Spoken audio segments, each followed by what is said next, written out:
E aí, pessoal, tranquilos? Tudo bem? Vamos dar início aqui à nossa aula 2 do curso Segurança da Informação. E antes daqui do início, né, eu queria comentar que eu interagi com alguns de vocês lá no Moodle. Fiquei feliz lá com a apresentação de vocês, percebi que tem bastante gente aí que já é da nossa área, né, estudante de algum curso da área de tecnologia. Algumas pessoas não são da nossa área, né, e estão tentando conhecer aí, né, abrir novos caminhos. Legal também, né? Eu vi que tem algumas pessoas, né, professores, inclusive, né, de história, pessoal da área de filosofia. Então a gente está com uma turma bem heterogênea aqui, tá? Isso é bem legal. Antes de começar aqui nossa aula 2, né, a tarefinha da aula um era vocês brincarem um pouquinho com o Wireshark, né? O Wireshark é uma ferramenta aí gratuita, né, de captura de informações da sua interface de rede. Então ele vai listar para vocês aí todos os dados que estão entrando e saindo da sua placa de rede, mais o broadcast da sua rede, né? O broadcast é aquele tipo de mensagem que é enviado a todos os dispositivos dentro da sua LAN. Então você consegue, através dessa ferramenta, fazer uma análise aí desses dados. Então aqui no caso, né, quando eu inicio a ferramenta, eu vou pedir para capturar a, a interface de rede aqui. Deixa eu só executar esse cara como administrador, né, para ter acesso à placa de rede. Rapidinho aqui. Vamos lá. Então, iniciando aqui o Wireshark, vou iniciar a captura aqui na placa de rede Wi-Fi, né? Ele vai me mostrar aqui todos os dados, né? Bem legal. Depois vocês olharem com mais calma, né? Aqui na tela superior você tem os dados, né, em tempo real que ele vai mostrando, e aqui na tela central você consegue ver os dados separados lá pela camada OSI, né? Então aqui a gente tem a camada 2, né, os frames Ethernet, MAC de origem, MAC de destino, a camada 3, que é o protocolo IP, vocês conseguem dar uma olhada em todos os campos do cabeçalho IP. Da camada 4 de transporte, né, esse que eu cliquei aqui aleatório, está usando o TCP, porta de origem, porta de destino. E aqui, né, nesse caso aqui, a nossa comunicação está cifrada, então ele está chamando aqui um protocolo TLS, tá? Então, o exercício era vocês tentarem capturar alguma, alguns protocolos específicos, né? Por exemplo, o ARP, vou digitar aqui e ver se aparece algum, né? Basta você digitar lá no campo filtro o nome do protocolo, né? Então ele vai mostrar aqui, né, no caso a minha antena, né, mandando um broadcast perguntando, olha, qual que é o MAC desse seguinte endereço IP, tá? Enfim, você pode ir filtrando aí por protocolos, né, o ICMP, que é um protocolo de controle de erros, né, da camada 3, a gente vai falar um pouquinho mais sobre eles, né, e o TCP, por exemplo, né, então aqui ele me mostra todos os pacotes TCP, do momento que eu iniciei a captura, né, e vocês vão perceber, né, por exemplo, esse IP aqui, 192.168.138, é o IP da minha máquina, né? Eu estou conectando em algum lugar aqui. Como os pacotes, né, eles vão sendo apresentados aqui por ordem, eventualmente eu quero fazer uma análise de um determinado socket, né, de uma determinada conexão. Então eu estou lá com o Chrome aberto, abro 10 abas, né, vão ser criados aí 10 sockets, né, é o termo técnico aí para cada conexão. E aqui no Wireshark ele vai mostrar a ordem que os dados estão passando pela minha plaquinha de rede. Então, uma função muito interessante aqui no Wireshark que você pode fazer é o seguinte: você pega aí um dado aleatório, né, clica com o botão direito e tem essa opção aqui, ó, Follow TCP Stream, né? Ele vai organizar numa nova janela aqui todos os dados dessa conexão. Tá? Então aqui tá tudo bagunçado, né? Porque é uma conexão usando HTTPS, mas a gente consegue ver aqui né, os 3 pacotes iniciais, né, aqui eu não sei qual é esse site, depois a gente pode ver, mas você tem aqui a minha máquina fazendo um pedido de conexão, né? Como que eu sei? Através dessa flag sim, tá? Esse servidor responde para a minha máquina que ele aceita estabelecer essa conexão, né? Com as flags sim e ACK ligadas. Por último, tem aqui a flag ACK. Como é uma conexão cifrada, né, HTTPS, aqui a gente tem o TLS, a gente vai ter uma aula também aí sobre criptografia, tem aqui a troca de chaves, tal, depois, né, o envio dos dados aqui, tá? Então essa era uma das tarefinhas. Se eu fechar aqui o meu navegador, né, daqui a pouco a gente consegue capturar então as flags de finalize, né, que era o exercício, tentar capturar essas 3 flags, né, lógico que você tem você tem filtros específicos, eu posso criar um filtro aqui para listar todos os dados com TCP com as flags SYN ligadas, né, no caso ali eu só criei um filtro TCP, né, para mostrar para vocês o follow TCP stream, né, depois vocês podem pesquisar aí outros filtros no Wireshark, beleza? Então é bem tranquilo, fica a dica aí para vocês explorarem mais essa ferramenta, tá? E aqui embaixo a gente tem os dados brutos, né? Que são trafegados aí, enviados pela rede, beleza? Então vamos lá, pessoal. Deixa eu fechar aqui o Wireshark. A nossa aula de hoje, né? Fechar aqui o terminal. Nós apresentamos para vocês a metodologia que vai ser a base, né, o esqueleto, a espinha dorsal aqui do nosso curso, que é o estudo da metodologia do hacker ético, né? E o hacker ético, ele apresenta essas 5 fases. Então, provavelmente todas as aulas vocês vão ver essa figurinha, né? Hoje a gente vai passar aqui para a fase de iniciar, né, pela fase de reconhecimento, ver algumas técnicas, algumas ferramentas que você pode utilizar até a gente chegar lá na última fase, tá? Então, sempre vocês vão ver essa figurinha e hoje a gente inicia aqui com a fase, né, com o estudo da fase do reconhecimento. E antes da gente entrar propriamente dito aqui no assunto, né, como eu vi que vários alunos aí se manifestaram lá no fórum, né, que pensa seguir em carreira na área de segurança e tal, eu até comentei na aula 1 um pouco sobre o pentest, mas existem já, né, carreiras aí onde você pode atuar como um pentester, né, realizando aí testes de invasão. E aí, só de curiosidade, eu trouxe aqui, né, aquela pessoa que vai atuar como um pentester, você pode, por exemplo, né, no dia a dia, fechar alguns tipos de pentest. Por exemplo, né, tem o caixa preta e o caixa branca. Ou conhecido e secreto, né? Então, o que, que é isso? Né? Eu sou um pentester, uma empresa me contrata e aí eu fecho o contrato lá que eu vou fazer um pentest do tipo conhecido. O que, que é isso? Né? Você vai atuar junto com a equipe de TI da empresa, né? A TI vai falar, olha, tá aqui a lista de servidores, né? O range de IPs, os sistemas que nós usamos, as portas que estão utilizados, enfim, né? Você tem acesso mais fácil às informações da empresa, tá? Uma desvantagem desse tipo de pentest, né, que às vezes você pode ficar ali, né, um pouco viciado. É a mesma coisa, né? Você é um programador e você mesmo testar o seu programa. Às vezes você vai testar aquilo que você sabe que funciona. Então pode ser um pouco, a gente pode levantar isso como sendo uma desvantagem. E a gente tem aqui o caixa preta, né, o secreto, né? O dono da empresa chega para você, olha, eu quero que você faça um pen test no meu sistema. E aí você, como pen tester, você vai simular aí, né, como se um ataque real. Você vai utilizar as ferramentas, né, as técnicas de um hacker real.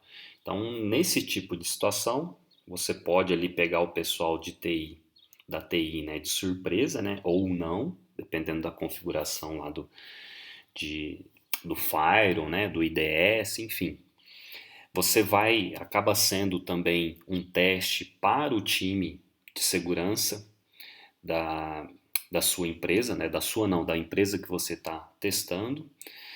Você vai ter que realizar testes mais complexos, por quê? Porque nesse tipo de pentest você não tem ali a informação tão fácil, né? Você não sabe qual que é o endereço IP do servidor de e-mails, né? Enfim, você vai ter que ali buscar mais informações, né? E normalmente o pessoal prefere esse aqui, né? Você se sente mais desafiado, mas obviamente é uma questão de gosto, tá? Né, antes da gente iniciar aqui no assunto da aula 2, nós temos outras metodologias, né, diferente dessa aqui. Eu escolhi uma, tá, que é do Hacker Ético, o CEH, né, existem certificações, enfim, pois vocês podem procurar aí também na internet, mas existem outras metodologias, tá, pessoal? Então, quem quer seguir carreira, né, como um pen tester, sugiro dar uma olhada aí nesses links, né? Pega uma metodologia, né, estuda a documentação, né, dá uma lida aí, né, nos relatórios, enfim. Então, tem aí alguns links, tá, que vocês podem aí pegar para estudar, né? Tem muita coisa aqui, tá, pessoal? Se vocês pegarem um desses materiais e pegarem para estudar, é assunto aí para mais de semana, beleza? Então vamos lá, né? Entrando agora especificamente aqui no assunto da aula de hoje, fase de reconhecimento aqui da metodologia do hacker ético, tá? É bem tranquilo, tá, pessoal? Às vezes algumas coisas aqui vão até parecer bem ingênuas, né? Mas estou trazendo aqui, né, um resumo do material que a gente está usando como guia. Então, às vezes, né, quem já é da área, quem já tem um pouco de experiência na área de redes, talvez não acrescente muito aqui na aula de hoje. Tá? Nas próximas aulas a gente vai começar a aprofundar em mais ferramentas. Mas vamos lá, né? Então, não é apenas a fase 1, né, a fase inicial. Você já tem que ter ali uma certa experiência, tá? Porque na fase de reconhecimento a gente vai ver daqui a pouco que a gente vai tentar buscar informações do seu alvo, né? Imaginando aqui, né, que a gente pegou um pen teste aqui para fazer de caixa preta, secreto. Eu não sei nada da empresa, tá? Então a gente vai ver algumas metodologias para buscar essas informações, tá? Mas não é qualquer informação também, né? Aqui vai muito da experiência e por isso eu sugiro a leitura desses guias, né, de relatórios ou utilização de ferramentas para você obter essas informações, beleza? Então, o objetivo aqui da aula de hoje, né, é como a gente ter acesso a essas informações, beleza? Então, só para a gente ter uma visão mais macro aqui da situação, dentro da fase, né, de reconhecimento, a gente vai ver que essa metodologia divide em duas subcategorias, né, pesquisa de vulnerabilidades e o footprint, né? E dentro do footprint tem mais duas subdivisões. Hoje, né, para não ficar muito conteúdo, a gente vai ver aqui o mais básico delas, que é o footprint passivo. Próxima aula, a gente vai ver aqui o footprint ativo, beleza? Então, começando aqui por esse item, né, pesquisa por vulnerabilidades. Isso aqui, pessoal, o que o autor sugere, né, nada mais é do que você tem informações, né, das atuais vulnerabilidades. Lógico, é impossível, né? Eu vou mostrar alguns sites aqui para vocês. É impossível ter conhecimento de todas, né? Enfim, ele coloca aqui que você deve ter sempre uma preocupação. Bom, deixa eu olhar aí nos principais sites, né? Os principais veículos de comunicação aqui da nossa área, o que está acontecendo, né? Então, nessa fase, a gente ainda não vai executar nenhuma ferramenta de vulnerabilidade, né? Apesar do nome aqui ter essa palavra. Mas a ideia é obter informação. Então, aqui, né, independente de se você está realizando um pen teste, ele orienta, olha, esteja atento, né, conheça as principais, né, as atuais vulnerabilidades, né? Já faz um tempo, né, mas o pessoal tem classificado aí a vulnerabilidade do Log4j, quem quiser pesquisar aí, né? Eles estão classificando como a vulnerabilidade da década, né? Desses últimos 10 anos aí. Então, não sei se alguém acompanhou, né? O transtorno que foi, né? A correção aí dos patches e tal, quando descobriram essa vulnerabilidade, tá? Então imagine aquele cara que não ficou atento a isso e só depois foi descobrir. Então nada mais é do que você ficar atento a essas vulnerabilidades, tá? E pegando como gancho aqui esse exemplo, né, do Log4j, a pessoa que descobriu, né, o cara que descobriu essa vulnerabilidade que ninguém mais conhecia. Esse tipo de situação, né, é classificada como uma ameaça zero day, né, um dia zero. Então você está aí, você está pesquisando, você está analisando, fez uma engenharia reversa num código, enfim, você descobriu uma vulnerabilidade que ninguém antes conhecia. Então isso aí é classificado como uma ameaça zero day. Você pode, né, agir, né, como um hacker ético, comunicar à empresa, né, algumas empresas inclusive pagam essas recompensas, né, como quando alguém descobre alguma vulnerabilidade, né, que é o recomendado que se faz, tá? Então, essa fase aqui dentro do reconhecimento, né, independente se você já está realizando o pen test ou não, tá? Então, são pesquisas, né, você trabalhar como uma forma proativa aí para você manter-se atualizado, tá? Então, uma notícia que a gente vê em um site comum, né, provavelmente já estava aí há alguns dias nesses sites aí que são específicos de vulnerabilidades, né? E hoje, inclusive, né, com WhatsApp, Telegram, né, às vezes a gente acaba já recebendo a notícia por esses meios de comunicação. Então, muito interessante vocês também fazerem parte desses grupos aí, do pessoal ligado à área de segurança, beleza? Então, alguns sites aqui, né, que a gente recomenda vocês colocarem aí nos seus favoritos. Obviamente, é humanamente impossível você entrar em cada um e decorar todas as notícias, todas as vulnerabilidades, né? É sempre ali estar atento, tá? Então, novamente, essa fase você ainda não vai encontrar vulnerabilidades. A gente não vai mexer com ferramentas aqui nessa fase ainda. É apenas você ter uma base sólida ali, beleza? Depois vocês podem, né, entrar em cada um desses. O que eu gosto, né, particularmente, né, o pessoal fala bastante desse site aqui, é o exploit-db, esse terceiro aqui. Eu já abri ele aqui. Então aqui a gente tem várias situações aqui de vulnerabilidades, né? Exploit, a gente vai trabalhar nesse termo lá na fase 3 de ganho de acesso. E aqui são pessoas, né, que encontraram vulnerabilidades e mandaram para o site, tá? Eu estou gravando essa aula aqui no dia 24 hoje, 28, desculpe, né? E a gente tem aqui, né, 23 de setembro, vulnerabilidades aí de 4, 5 dias atrás, né? E aqui, ó, deixa eu ver se eu pego algum exemplo aqui. O interessante desse site é que, por exemplo, ó, esse cara aqui, né, descobriu uma vulnerabilidade no Wi-Fi Mouse nessa versão onde é possível você executar códigos remotos. Se você quiser testar, né, o site aqui em algumas situações ele disponibiliza a aplicação vulnerável, né? Estão vendo aqui embaixo no link ele tem aqui o instalador e quando ele tem, né, esse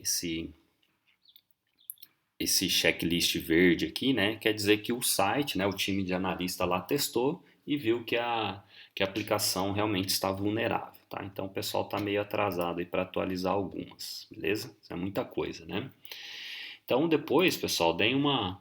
A gente vai voltar aqui nesse site, né? Tem o Google Hacking Database, que eu vou falar na próxima aula, né? Alguns artigos, enfim. Mas deem uma lida aqui, né? O exploit, então, por exemplo, o TP-Link nessa versão tal é possível execução de código remoto, né? Ó, uma vulnerabilidade nova, dia 23 de setembro. Então aqui tem, né, o título tal e o código para a gente executar, para a gente testar. Então, eventualmente, você vai fazer um pen test numa empresa, você já bate o olho lá, o cara tem um roteadorzinho desse modelo, pronto, né? Você fala, ó, né, a gente já tem aqui vulnerabilidades para esse hardware, né? Essa é a ideia, tá? Então tá atento às principais vulnerabilidades. Tem como você baixar o exploit, enfim. E tem esse CVE que eu vou falar daqui a pouquinho. Tranquilos? Tem aqui, que nem eu comentei, você descobre uma vulnerabilidade, né? Você pode ser recompensado por isso. Então esse site aqui também dá algumas dicas aí para vocês. Tem um projeto, né, pessoal, mantido pelo Mitre. O Mitre, eu não coloquei aqui nessa lista inicial, mas também vocês podem dar uma lida lá, tá? É bem legal a metodologia deles. E o que acontece? Para cada vulnerabilidade encontrada, né, reconhecida, ela vai receber um ID, um identificador. Então, cada vulnerabilidade vai ter um número, né? Esse número é conhecido aqui como CVE, tá? Ele é registrado, é como se fosse um banco de dados aí de vulnerabilidades.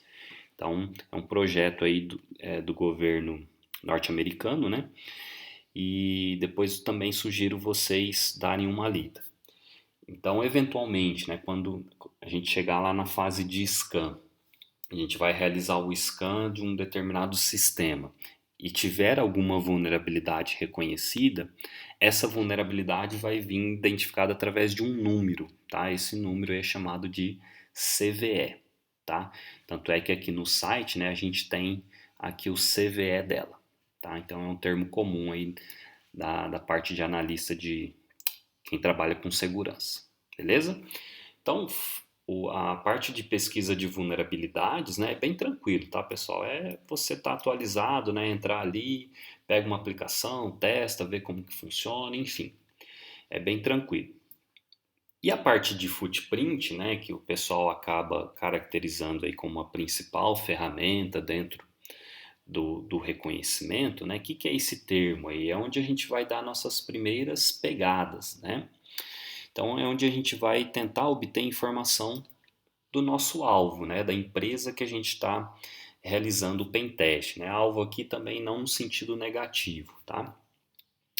Não necessariamente, pessoal, precisa ser uma informação técnica. Então, nessa fase aqui, eu não quero ainda descobrir se o cara está usando o Windows 10, o Windows 11, o Linux, né? Qual que é a versão do Apache. Não é isso ainda, tá? Então, normalmente você vai fazer aquela busca inicial, né? Qual que é a missão da empresa, o objetivo, em que ramo do negócio ela trabalha, enfim. Você pode obter informações dos próprios empregados através de redes sociais, né? Várias pessoas aí, né? Vira e mexe postam fotos, às vezes não presta atenção àquilo que tá ao redor, né? Às vezes pode ter uma informação valiosa, enfim. Então nessa fase você vai ter fazer aquele primeiro reconhecimento, né? Que é o próprio nome aqui da fase 1, tá?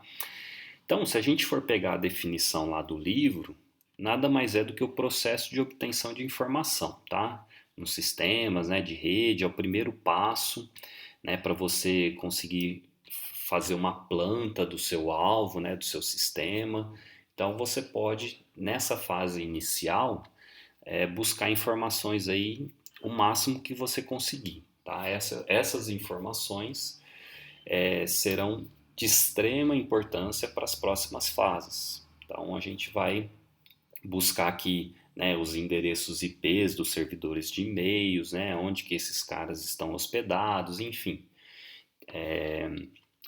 São informações que vão ser utilizadas aí nas próximas fases, beleza? Então, né, cuidado ao coletar muitos dados, e novamente aqui vai muito da experiência do pentester, de quem está coletando esses dados. E aqui, né, naquela figurinha que eu mostrei para vocês, o footprint é dividido em duas subcategorias, né? Hoje a gente vai ver esse aqui, tá? O passivo, que objetiva você obter informações lá do seu alvo de fontes públicas, tá? Já no ativo, você precisa ali de algumas ferramentinhas, né, que você já nessa fase pode ou não, né, ser descoberto pelo seu alvo.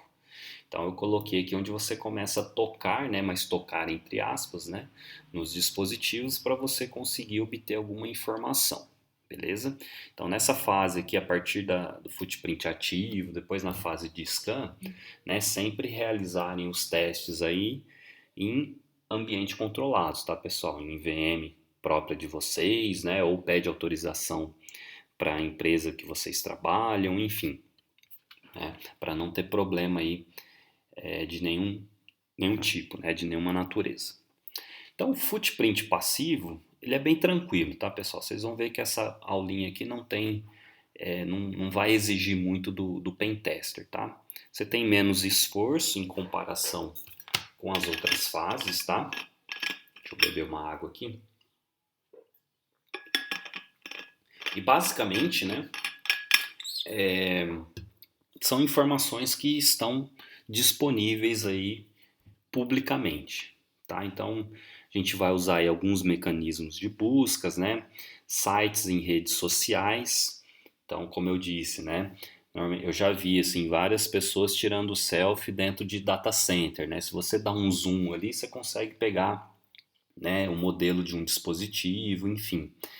Não que isso significa que eu já vá conseguir invadir, nada disso, né? Você está obtendo informações do seu alvo. Né? Às vezes você vai em um evento popular da empresa, a pessoa abre lá o notebook, você já consegue ver se está numa conta local, num domínio, se é Windows, se é Linux, né? A gente vai já nessa fase tentar identificar os IPs que essas empresas estão utilizando, informação de DNS, né? Lembrando que o DNS é um sistema, é um banco de dados distribuído, onde basicamente ele faz um mapeamento de nomes, né, de domínios para endereços IPs. Né? Os roteadores trabalham apenas com endereços IPs. A função do roteador, né, é rotear pacotes IPs. Chega um pacote num roteador, né, traduzindo aqui para um linguajar nosso, ele vai falar o pacote, para qual IP você quer ir? Né? O roteador só se interessa assim, para onde você quer ir, não interessa de onde está vindo, ele quer rotear o pacote, ele quer mandar para algum vizinho, tá? Então, quando a gente monta, acessa algum sistema, né, principalmente o web e tal, a gente digita normalmente o nome, né, é muito mais fácil decorar nomes, Google, Gmail, Facebook e tal, do que o IP de cada um. Então, esse mapeamento, né, é feito através do DNS. Então, no DNS a gente consegue muita informação também. E está disponível publicamente. Eu posso realizar qualquer consulta aqui nos DNS que não tem problema. Sites de emprego, né, normalmente, se a empresa está exigindo, né, uma determinada certificação, tem que ter CCNA. Então, a gente pode chegar à conclusão que eles trabalham com Cisco, né, com hardware da Cisco lá. Enfim, a gente pode buscar várias informações aí. Só de curiosidade aqui também, pessoal, deixa eu ver se eu acho uma foto aqui que viralizou bastante. Opa, escrevi errado aqui, NSA. Tem uma foto aqui do ex-presidente Bush, quando ele fez uma visita essa aqui, ó, na NSA. E aí tinha um telão, é que talvez a resolução aí não fique boa para vocês, mas vocês podem pausar o vídeo aí e fazer essa pesquisa, né? Vocês vão ver que no telão, atrás dele, tem algumas ferramentas, tá? Então, por exemplo, o Ethereum, né, que já foi descontinuado, que é o Wireshark.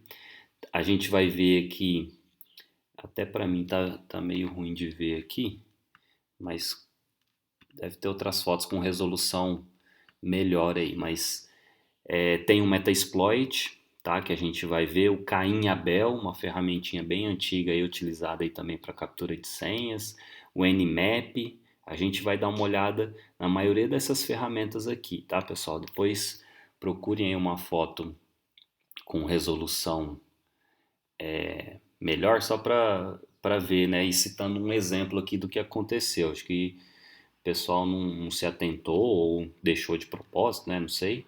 Mas aqui as ferramentas aí que provavelmente eles utilizam, né? Ou na época também utilizavam.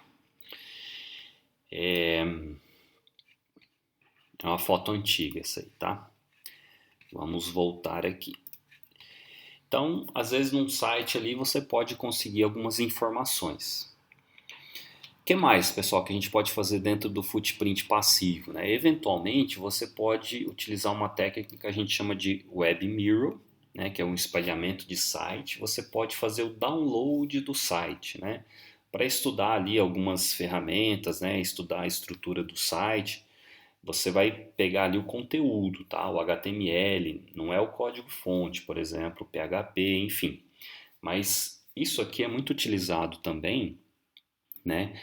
É, por exemplo, né, vocês já ouviram esse tipo de ataque onde a pessoa acessa o site de um determinado banco, é exatamente a mesma interface, né, a mesma tela, só que é um site de um banco falso. Então, o atacante, o que ele fez? Ele fez o download do site, né, o HTML, todo o conteúdo é a mesma coisa, e aí o usuário ele está com o seu DNS envenenado, né, o DNS poisoning.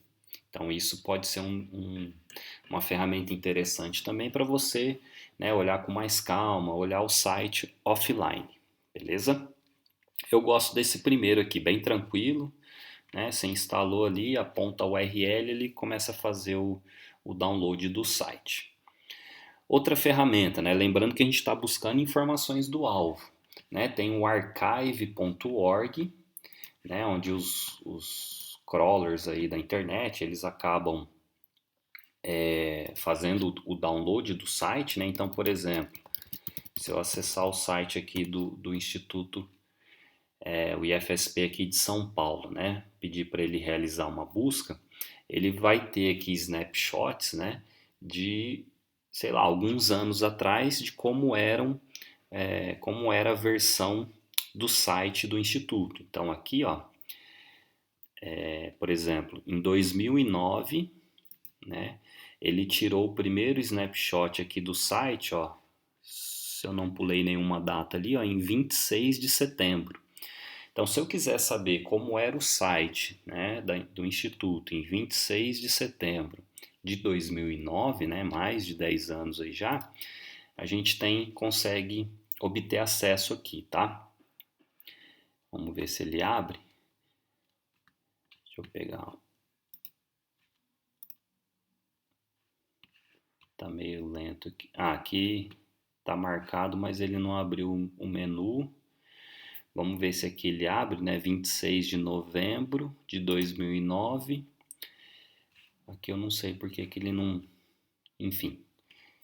Mas ele vai, é para carregar e ele fez um snapshot do site nessa data aqui, tá? Então, uma informação de uma pessoa que trabalhava, né? Às vezes alguém publicou um arquivo ali de uma forma errada, depois retiraram, né? Então, esses robozinhos aí acabam fazendo esses downloads do site e eventualmente você consegue capturar alguma informação interessante lá, tá? Deixa eu voltar aqui para o material, daqui a pouco eu volto aqui para o navegador, tá? Tem o Google Cache também, tá? Eu prefiro aqui o Archive, mas você pode também buscar alguns sites aí usando a própria ferramenta do Google, tá? Se não carregar lá, né? Isso aqui é um print de um site aí, ó, de 2009. Acho que é exatamente esse que eu estou tentando abrir, né? Mas eu já tirei um print aí para vocês. Olha lá, exatamente esse, né? Então aqui, ó, relação dos isentos, né? Candidato do vestibular, enfim, às vezes você consegue alguma informação interessante aí, beleza? No archive.org. O que mais, pessoal? A gente pode, né, visualizar códigos HTML, né, procurar por campos escondidos, né? Procure, né? Talvez não seja tão comum isso, mas fica a dica aí para sempre dar uma olhada, né? Olhar os cookies, né? Informações nos cabeçalhos. Como eu disse, são todas informações disponíveis publicamente, beleza? O que mais que a gente pode fazer, né? Que é um exemplo de uma captura de um cabeçalho de um e-mail, né? A data aqui, deixa eu ver, de 2015, tá? Já faz tempo. E aí só para eu salvei esse print, ele é antigo, mas justamente para mostrar para vocês, né? A gente usava um servidor aqui interno nosso e esse servidor ele mostrava várias informações, né? O IP de origem e tal.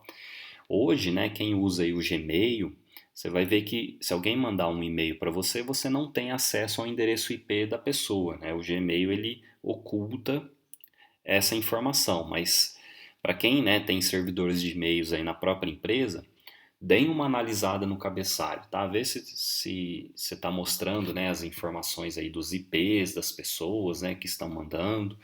Então, esses servidores públicos aí, né, mais famosos, eles ocultam essa informação. Então, se eu mandar um e-mail para vocês pelo Gmail, vocês não vão conseguir o endereço IP da minha informação, né, da minha casa, por exemplo. Tá? Essa informação ela vai ser ocultada pelo meu Gmail, beleza? Então aqui eu apaguei, né, porque aparece meu prontuário, enfim, né, o meu endereço IP, só apaguei aí para não, como tá no YouTube, né, mas aqui, por exemplo, o IP que eu estava conectado, o IP do nosso servidor de e-mails, né, o IP que estava na minha casa, aqui eu já consigo saber a versão, né, do sistema operacional do cliente, enfim. Então fica a dica aí para quem trabalha e tem servidores de e-mail na empresa e que trabalha, captura um cabeçalho de e-mail, tá? Como que a gente captura, né? Basta acessar o e-mail, abrir o e-mail aí que vocês querem ler, dar um botão direito lá ou ir no menu, né? O Google, ele usa o nome mostrar original, tá? Se vocês forem nessa opção, vocês vão ver exatamente uma tela parecida com essa aqui, tá? Outras fontes, né, de informações, eu descobri o e-mail da empresa, né, você pode ver quem que é o responsável, né, você tem a ferramenta do Ruiz, do registro.br, né, o registro.br é o órgão responsável pelo registro de domínios, basta você digitar, né, um domínio ou um endereço IP, ele vai te dar quem é o responsável, tá? Então aqui no meu caso, eu peguei o endereço IP, né, 189.79 e tal, joguei lá no Ruiz, na época eu tinha um link do Speed, né, já faz tempinho, e aí ele me mostra aqui o responsável por esse link, tá? A pessoa que enviou o e-mail mandou aqui utilizando esse link do Speed. Eventualmente, né, se eu cometesse algum crime, alguma coisa, né, aí teria que entrar aqui a parte judicial, mas a empresa já teria acesso, né, ela já teria log, teria condições, né, a Polícia Federal ia bater lá na Vivo e falar, ó, quem estava com esse P nesse dia e nesse horário, né, eles iam saber que era eu, tá? Tem outras ferramentas de e-mails, né, pessoal? Se vocês, por exemplo, olharem aqui esse cabeçalho, né, tem muita coisa aqui, muita informação, às vezes pode passar alguma coisa desapercebida. Então, o que vocês podem fazer? Copiem, né, selecionem aqui a parte do cabeçalho do e-mail, fica de teste aí para vocês também. Se vocês quiserem pausar o vídeo, né, abram esse site aqui e colhem o cabeçalho. Ele vai tentar extrair as informações, né? O endereço IP do servidor de e-mails, né? A geolocalização, apesar que isso não é uma informação tão precisa, mas dê uma lida, né? Acessem esse site aqui. Esse site ele vai tentar traduzir de uma forma gráfica todos esses dados aqui, tá? Então, você está fazendo um pen test, né? Fala, ó, você pode mandar um e-mail para mim, né? Ou se você já tem um e-mail da empresa, tal, dá uma lida, né? Dá uma olhada no cabeçalho, né? Não custa nada, às vezes tem informação ali que não precisa estar. Que mais, né? Outras ferramentas, né, pessoal? Fica aqui também para vocês depois darem uma explorada ou vai no Google, né, Footprint Tool, né, ferramentas de footprint. Na próxima aula a gente vai colocar mais a mão na massa, tá? Então aqui só para resumindo, né, o footprint ele vai pegar informações de fontes públicas, né? Eu estou abrindo um pouco mais o leque, mostrando para vocês onde que a gente pode obter, né? Código HTML das páginas, né? Enfim, tudo aquilo que eu já comentei com vocês. Na próxima aula a gente começa a colocar mais a mão na massa. Então, resumindo aqui, para a gente já caminhando para o final, né, a gente tem que pegar informações que farão sentido, né, posteriormente. Posso tentar obter informações, né, do archive.org, né, uma informação de 10 anos atrás, enfim. E tudo isso que eu estou mostrando para vocês, né, são atividades aí tipicamente legal, né, do ponto de vista da lei. Então, por enquanto, né, eu fazer uma consulta da DNS, olhar o cabeçalho do e-mail, né, olhar o archive, olhar o código HTML, não estou infringindo nada da lei, beleza? E aí eu vou explicar o exercício e a gente encerra então essa aula 2 aqui. O que é o exercício, pessoal? Para eu trazer alguma coisa, né, diferente aqui para vocês, o que acontece? Eu vou ter que explicar um pouquinho aqui a parte de sistemas de arquivos, né, um pouquinho da área de sistemas operacionais, só para explicar o exercício para vocês. Vamos lá. Então, né, quando a gente armazena um arquivo dentro de um sistema de arquivos, né, como o seu sistema operacional vai organizar os arquivos dentro do seu disco, né, o HD ou SSD, os sistemas de arquivos eles vão dividir, né, falando aqui de uma forma bem resumida, os dados do seu arquivo e os metadados. O que são os metadados? Forma bem rápida de explicar para vocês, né? Por exemplo, o nome que você dá para o seu arquivo é um metadado, né? Quando você olha lá no Windows, né, ele vai dar lá data de modificação, data de criação, isso aí são os timestamps, né, os carimbos de tempo. Isso aí são metadados, né? Então, tudo aquilo que não tem a ver com o dado em si do seu arquivo, a gente coloca como sendo metadados, tá? Então, só de curiosidade, por exemplo, no FAT32, né, que a gente usa em pendrives, ele coloca os metadados do arquivo numa região que a gente chama de root directory. Então vamos supor, você tem 500 arquivos no seu pendrive, você vai ter 500 entradas na root directory, né? Um para cada arquivo. Né? E essas entradas, né, têm tamanho de 32 bytes, por isso aí do FAT32. Tá? Então você vai ter ali o nome do arquivo, a extensão, né, data de criação, onde que ele inicia lá na tabela, na região de dados, enfim. Então, metadados, né, são informações ali complementares em relação ao seu arquivo. Que mais? O NTFS, a gente tem os metadados numa região que é a MFT, né, a Master File Table. E no Linux, né, para quem é do mundo Linux, a gente tem aí nos sistemas de arquivos EST, né, os metadados são gravados em estruturas chamadas inodes. Aí o que aconteceu, né? Tem a DEF CON, né, uma conferência de hackers lá nos Estados Unidos, se eu não me engano, a 18, depois vocês olhem esse vídeo aqui, tá? É a palestra desse cara lá que desenvolveu uma ferramenta chamada Foca, tá? O que essa ferramenta faz? Você vai fazer o download de arquivos, né, de um determinado site, né? Eu quero que faça o download de todos os PDFs de um determinado site. Você faz o download e essa ferramenta vai analisar esses metadados que eu estou tentando explicar para vocês aqui, tá? Que às vezes a gente, por exemplo, né, eu tiro uma foto com o meu celular, tá com o GPS ligado. As coordenadas da localização são metadados, tá? Então você vai ver que nesse vídeo aqui, né, o cara pegou uma foto, né, conseguiu capturar as coordenadas, né, onde que foi tirada essa foto. Você consegue, por exemplo, nomes de pessoas, né, o nome do usuário, se tiver pastas compartilhadas, enfim. Não quer dizer que em todos os arquivos PDF você vai encontrar todas essas informações, tá? Então, a tarefinha dessa semana, né, pega aí o site da sua empresa, por exemplo, né, faz o download aí de todos, no nosso site é fácil, né, a gente tem muito arquivo PDF, tá? Muitas portarias, documentos, então por isso que eu coloquei como PDF, mas você pode colocar outras extensões. E aí essa ferramenta, né, vai fazer a análise desses metadados. Vai trazer se tem pasta compartilhada, qual software que usou, né, qual versão do sistema operacional, enfim. Às vezes a gente cria um arquivo, né, a gente nem imagina quantas e quais informações ficam gravadas nos metadados. Então, de curiosidade, né, tarefinha dessa semana é vocês executarem o Foca, tá aí o link para vocês baixarem, tá? Então, ele vai tentar, né, encontrar metadados, né, informações escondidas aí nos documentos, tá? Então,